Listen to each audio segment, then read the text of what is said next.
gonna get going, It's a everybody. good thing you came.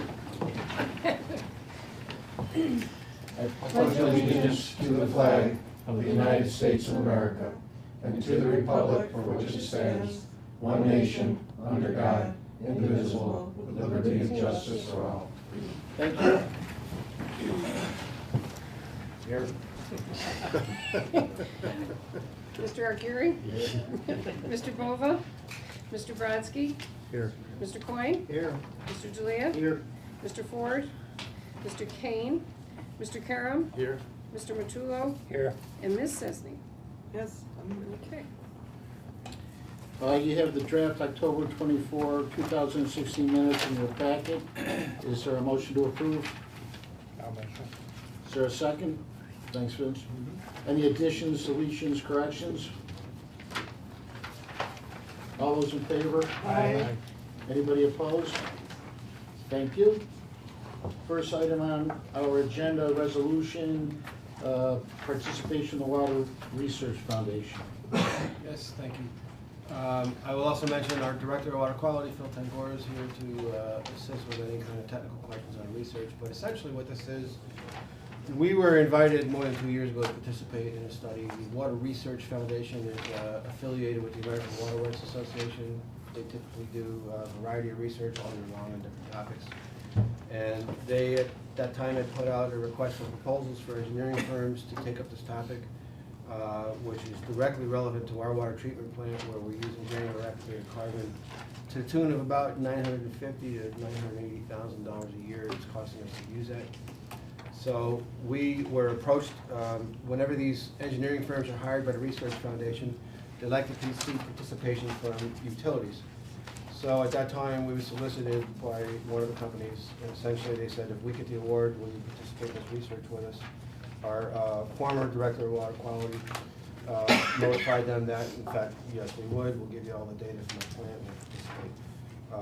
What I did not realize at the time, nor did Phil, there was also a financial component to that, which we've looked at, and it is binding on us. However, I will also say that this monetary payment for this research, in addition to our services in kind, is expected to yield very valuable information on our water treatment plant. And Phil and I were just talking today that had we hired a consultant to do this extensive research on their own, strictly for us paying it would be many, many times more than the $15,000 as part of this research agreement.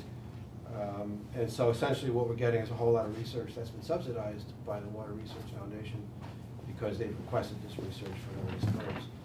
And so this resolution would essentially authorize the board to, or rather would be the board authorizing us to finalize the last piece of this agreement and make the monetary payment, which was not approved at the time we entered into this 2 years ago. So if you But I think she did, this 15,000 sounds familiar. Did she It may advise be. us of this back when we were first talking about it? I think she did. We're not clear on whether the board formally voted to authorize it. We couldn't find anything on the record of a motion or a resolution at that time authorizing the payment in conjunction with the participation in the research. So just to cover the bases, we wanted to make sure that we did have on the record. But I do think we were made aware of it. I believe so, yeah. I mean, I don't, it was nothing that was hidden from us. But we just couldn't find anywhere in the record that the board actually authorized the expenditure at that time. So we just wanted to make sure before we cut a check that it was all backed up. And we have this in the budget someplace? Yes, because our chemicals came in quite a bit less than we expected this year, so there is some surplus. Bruce? So is there anything that I missed in that? No. The surplus money would come out of the specific line item for the Yeah. GAC replacement. Yep. Is there a second? Echo? Any discussion, questions, concerns? All those in favor? Aye. Anybody opposed? Thank you. Next item is an award of construction contract for water treatment plant emergency generator. Thank you, Mr. Chairman.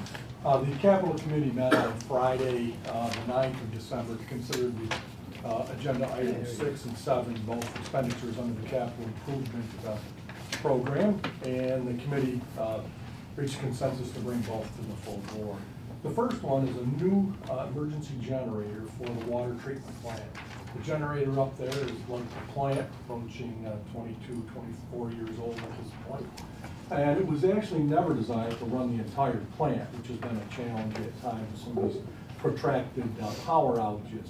So what we're getting is a brand new unit, about 3 times the size, all new controls tied into both the plant and our other monitoring SCADA system. We put the money in the budget capital plan last year of $300,000 for the project. And of course, the last year we did design it, go out for bids. We got 6 bids last week that were reviewed with the capital committee. And our low bid was SC Spencer Electric out of Constableville, New York, in the amount of $176,600. We had another bid in the low 190s and a few in the $200,000 range. Spencer Electric has done work with us in the past, both generator and pump station work. And they worked very satisfactorily for us at that time. So we would recommend that SC Spencer be awarded the project at $176,600. And one of the other reasons the price is a little low than we anticipated was that we advanced our fluoride improvements, and some of that was new unloading station outside, and we moved some of the utilities and some chambers that were out there, which kind of lowered our bid, but we paid for them in the fluoride project. So we have sufficient monies in the budget for the work. And it'll be done by next year, August of next year. Any questions for Dick? Just one, the next one that you're gonna propose, the difference in the, are they different size generators? Oh, very much. Very much? Yeah, it's just a portion of the other project that we got. I'll move it. Second, Dennis Fitz. Any further questions, discussion, comments? All those in favor? Aye. Anybody opposed? Thank you. You have the next one too, Dick? Yes, as well. That was also reviewed by the committee. And this one involves the Water Authority's participation in a project that was undertaken by the city of Utica for a new standby generator for this facility. The city's original generator, which, like Mr. Mutola, was a lot older than 22 or 24 years, located down in the lower garage, also, it actually was never designed to cover the 3rd floor. So actually 4 or 5 years ago, we were going to take upon ourselves a project to put in a small generator outside for just the 3rd floor at a cost of $135,000. In the meantime, the city decided that they would pursue a generator for their portion, and did approach us that if we participated in the project, they would make that one single generator cover the entire building, which seemed like a reasonable approach to us for procurement.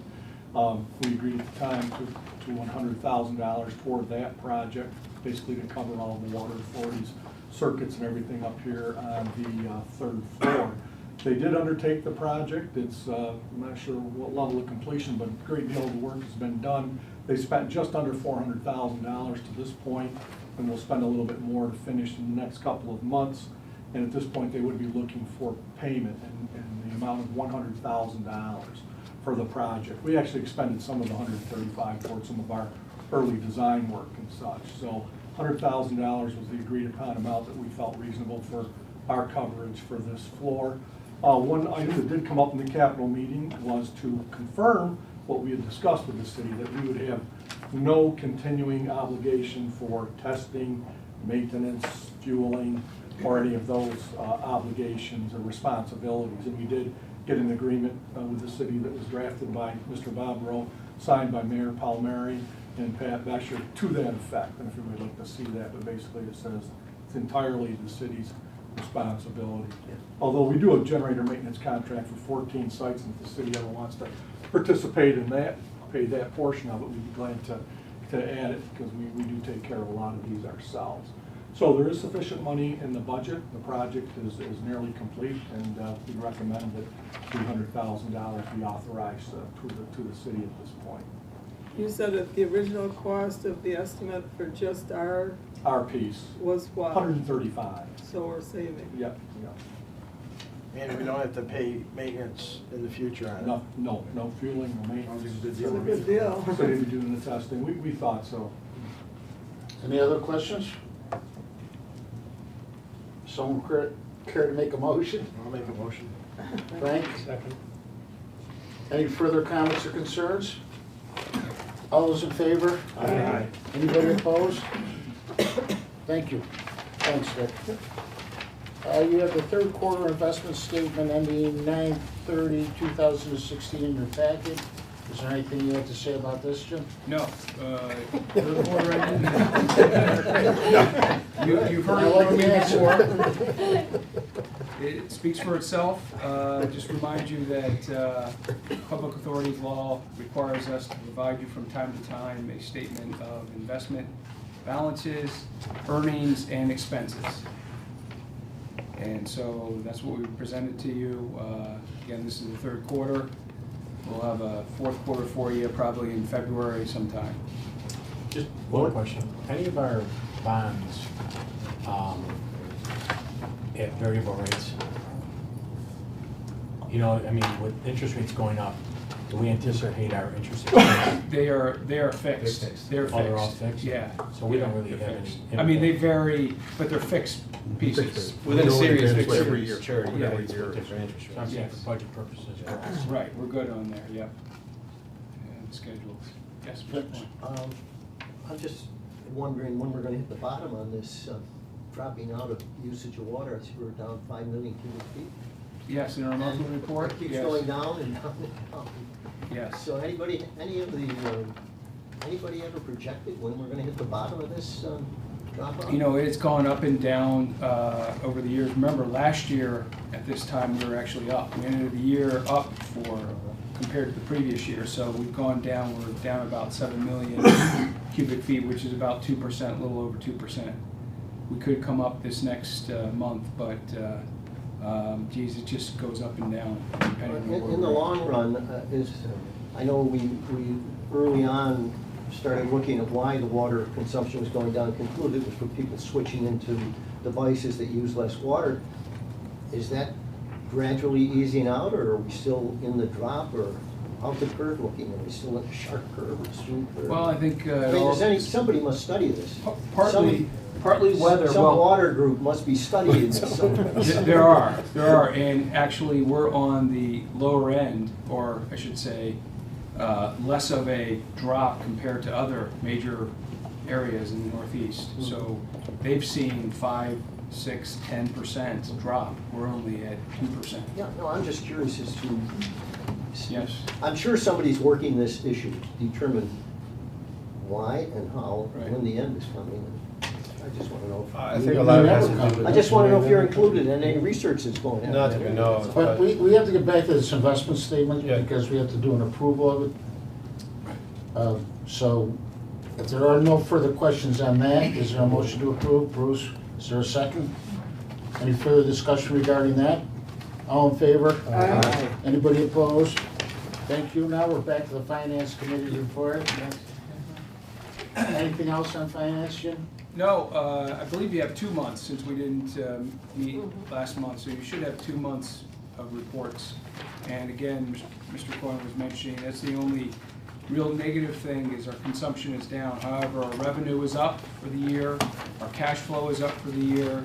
We just made our retirement payment, so that fit in nicely.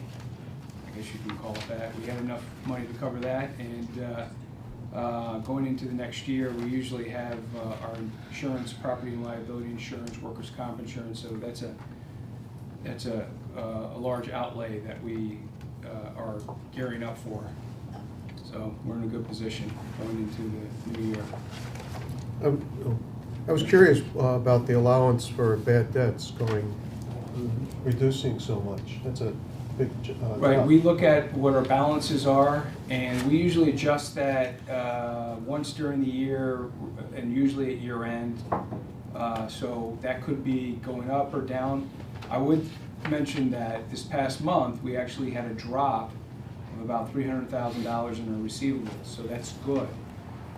That has gone, again, just like consumption's going up and down. We're being more aggressive in our shutoffs over the last several months, so it's shown in effect.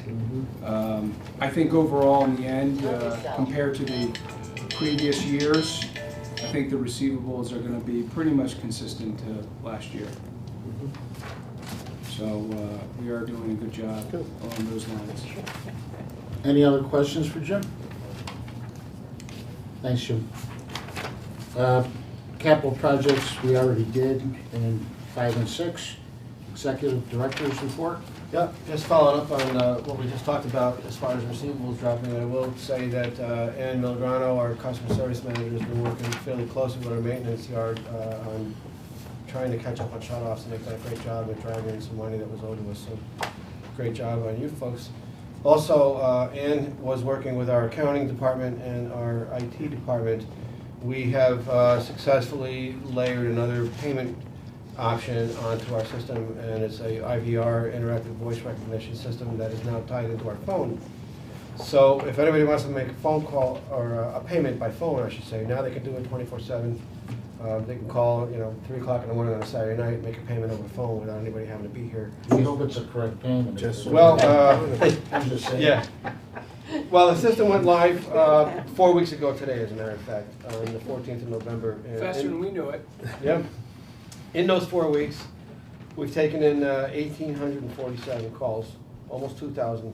Total transactions are a little under 800, 794, but the charges at stake on the calls that have come in was about $263,000, and actual payments made was about $145,000. So about 42% of the calls that came in, they actually went and made a payment on right on the spot.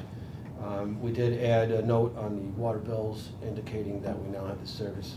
And so we've had some fairly rapid growth over just the 4 weeks that it's been in service. Are those being done ACH? Is it a special number? No, it's a No, menu it's option on the main line when you come in. Credit cards. It's number Yeah. one. Credit cards It's only. option one. What happens now, I mean, will we see our lockbox fees come down because of more payments? Potentially, yes, potentially, because it's There was pretty- per transaction. Well, it's still up there, Is but, it? yeah. If this starts really growing where it has a, true impact, yeah, sure, we'll see a reduction. Well, but we see a reduction in one end, but we also see a charge Credit card. for the Yeah, credit we're card still the getting our other. credit card charge. And at some point, we're gonna need, I don't think we're at that point, but at some Well, point, let it's me ask you this, gonna mean and something. the credit card charge,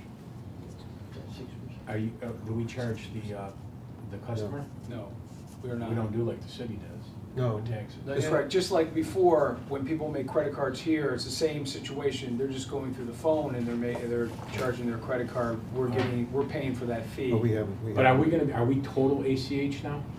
I mean, as far as like, if you make a payment online, is it still would the bank still be cutting a check, or is it going to ACH from the bank to us? In some cases, it is doing that. Because if that, I don't know how many customers are paying, doing online bill pay. Right. But if they Right. are, Right. and we go to ACH, that'll cut down on the Right, volume. and that's what's happening, we're gradually converting over. We still have some stragglers that have been going on where they're still making that physical, cutting that physical check, but those are a very small portion, very small portion. I'm not sure how it works, but I've gotten my last 2 checks to the water board back because I use bill pay from M&T, and they Okay. apparently are not, they're sending back as unknown. Oh, Oh, jeez. So I'm in arrears already. go ahead, Ian's Ann. gonna talk. Oh, that's good. We are trying, we have been communicating directly with the area banks to let them know they need to change the address. A lot of them still have the Buffalo address, and so if they do cut checks, unfortunately, M&T You have to still go in cuts and make that checks change. instead of using ACH. So if they do cut checks to the lockbox, which is the M&T lockbox, it comes back. So we're in the process of trying to educate the banks by a letter from us. We have also asked our customers to contact their banks and say, there's been a change of address. So it's been a long process trying to convert people to a different lockbox Are we One of our forgiving- last They have to be stragglers. too. I just don't want to get cut off. No, I know, Yeah. we'll be at your door, don't worry. Are we forgiving people who have this problem like Mark is talking Yes, about? we sent out numerous letters Yeah. to them, try to contact them. Right, so if we have any late fees associated Fair. with it, you know, yeah, and you know, a lot of times it's not the customer's fault, you know, they've been attempting, to get Right, well, that's what I change mean, if the done. customer was not at fault, Right. and they get, Jim, have a does late fee, we're M&T have pulling. a lockbox for us, or is it HSBC? No, it's Chase. Oh, Chase Chase. Yes. Yeah. M&T, it must be through M&T's bank that. Yeah, no, I just didn't know if they were. Yeah, but I think if you go in your profile, you should be able to change that address. Yeah, you can't, that happened to me, and I think I changed it, because they've been accepting my payments, so, the same thing happened to me. I think sometimes you have to actually stop you have to stop it and restart it with Yeah. with a new, whole new. Or like- just input the new address. Yeah, you have to actually stop and start, but we can help you with that. At some point, though, we're not at that point yet for a variety of reasons, but we're still under 1%. We're under, a couple $100,000. So their fees, at some point, we might want to consider looking at the chargeback. We want people to do it because it's faster, but if it's going to cost us $400,000, I'm not sure if it's fair to the ratepayers to not charge back. But right now, we haven't been, so. But we'll also see if we're collecting more because of this convenience, we have their card, get paid as opposed to getting stiffed on our That's what bills. has to be looked at. Yeah, That's why I don't think we've had that conversation about charging back. Right. Okay, so. Where are we, Ken?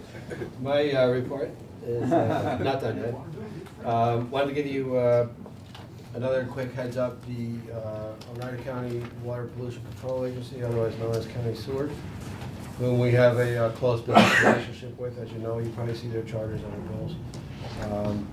They are in the midst of doing a massive amount of work on the sewer system, and they have a whole variety of extra charges and fees that have been put on, but also some customer education they're trying to do. And so they have asked, and I agreed, I was going to bring it to this board last month, but we were not able to meet. But I just sort of assumed that everybody would be on board. If you're not, please let me know, because it still isn't too late. But they asked if they could put some information in the water bill directed at sewer customers. I said I thought that would be okay, provided that it was extremely clear that it was coming from county sewer, not from us. Just so that we don't reinforce in the minds of our customers that we're actually running the sewer system and keeping the money that they send for sewers. What's the message gonna say? It has to do with just an explanation as to what they're doing with the sewer system and why rates are changing, and what the county legislature is doing and related to the DEC consent orders and things like that. They would have had to mail that out on their own, and the cost would have been quite high if they did a separate mailing. We have a bill stuffer that automatically can fold things into our bills. Doesn't cost us really any extra effort at all. There'll be no additional postage.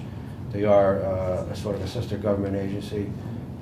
So I said tentatively, at least, that I thought it would be fine. It hasn't started yet, so if there's a concern, this would be the time to tell me.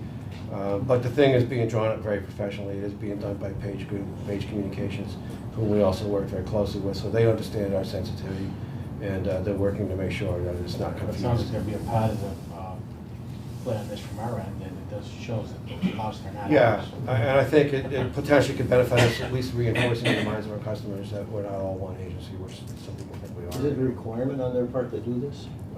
Some of the notification is required, some of it is additional outreach, just so customers know what's going on with the system. I sat through a presentation last week where they detailed that they're doing about $265 million worth of work just at the plant itself, outside of the rest of the distribution system. Well, that's the amount of work that they would like to do. Yeah. They've only got about $45 or $50 million to spend. Right, but that's their plan. So at any rate, if there's no objection, then I can let them know that we can start putting those inserts in the bills whenever they're ready to do that. It's just a comment, it's not an efficient way to let people know what's going on. No. They're better off going on TV or. Well, they're doing it Well, all. I think they're There's doing a a range of whole- things. Yeah. There's a whole They're community doing a range of relations thing that they're But doing. they would like to have a direct mailer go with everything else. They actually have some very, I've sent a few to Pat, they've got a very nice one-page Yeah. summary document they send out periodically, and I love it because it's one page, it's easy to read, it's got pictures and graphs on it, and And it's something I'd love to see come out of our organization, because it's nice and easy to read, brings them up to date. A lot of times we send these long things and nobody reads them, but you get one side, one page, and boom, it's over. And that's really nice. Next thing I want to mention is just a quick update on our litigation. As you may know, we filed a motion for essentially breach of contract on the agreement we had with the Canal Corporation 2 winters ago, and they failed to maintain the proper elevation. So we filed a claim in front of Judge Hester of the New York State Supreme Court for an interpretation of our agreement to be sure that we understand exactly what it means and how it's to be enforced. Along the way, we then decided to file a motion for a summary judgment, which essentially was asking the judge to skip the trial, just rule on the information that's already on record within the 4 corners of the agreement. And that motion was filed. The oral argument took place in late October. Ashley Hayes from Hancock and Estabrook made that oral argument in front of Judge Hester. The Canal Corp obviously made their own argument that, in fact, it should go to trial and there's more discovery. We believe that there's enough information for the judge to make a ruling without additional discovery and a full-blown trial. And so where it sits today is we are simply waiting for Judge Hester's decision on whether or not he will rule on the motion for the summary judgment, or whether he will say he's not going to rule on that and demand additional discovery. So we should be finding that out really almost any time now. Maybe not by the end of the year because of the time of year it is, but certainly sometime shortly after that we'll find out whether he's willing to make that ruling based on the existing record. So that's the next phase of this thing. As soon as I hear anything at all, I'll certainly keep you updated. Can they appeal his ruling? Pardon me? Can they appeal his ruling? I'm not sure on that. And I don't know that they would. Good question. Yeah, I don't know. I can find that out. I just think it's important to note that we're talking about one paragraph here and not the entire agreement. Right. So it's the lowest levels of the reservoir. Right. Everything else has been without any issue whatsoever. Right. I don't want people to think we're suing again over the entire No, that's true. agreement. It's just the part that says they'll maintain a normal operating minimum elevation. 0.10% of the agreement. But it just seems that we've been through so much that there's nothing left to discover. We talk about discovery, I mean. It's ridiculous. It is. I mean, don't even get me going on this. Yeah. It's Christmas season. At any rate, we're waiting on his decision, and as soon as I know anything at all, I'll let you know. Next thing I want to mention is we're well over the 31,000 meter conversion point now in our automation. And if you didn't see it, the Sunday Observer Dispatch had a good article. Steve Gassner, who's running this project out of our maintenance facility, Steve and I sat down with a reporter from the Observer Dispatch about 4 or 5 weeks ago at this point. I was waiting for the article to come out, and it just hit this past Sunday. I thought it was a good article.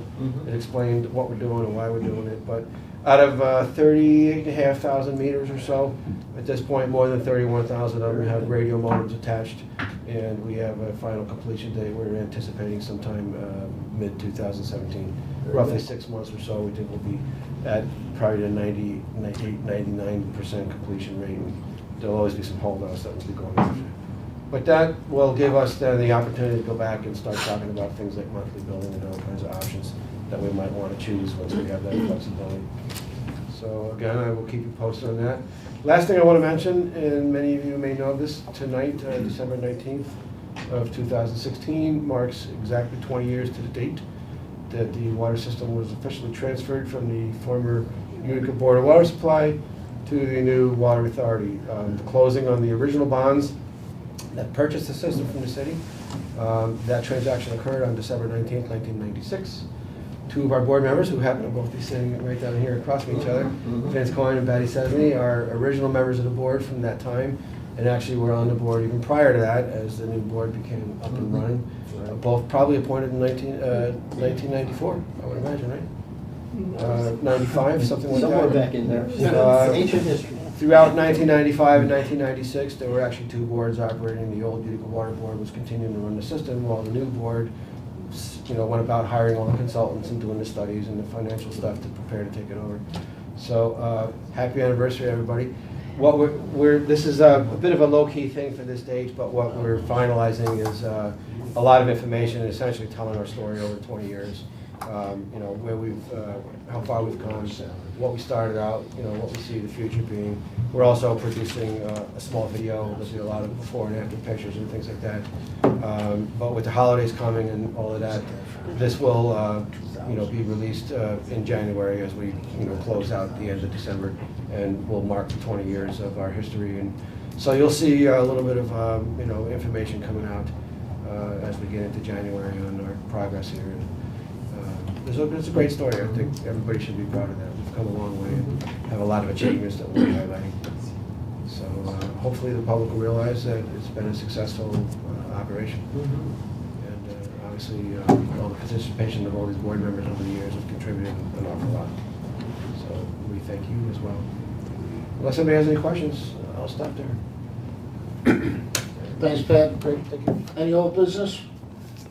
Are we still short members?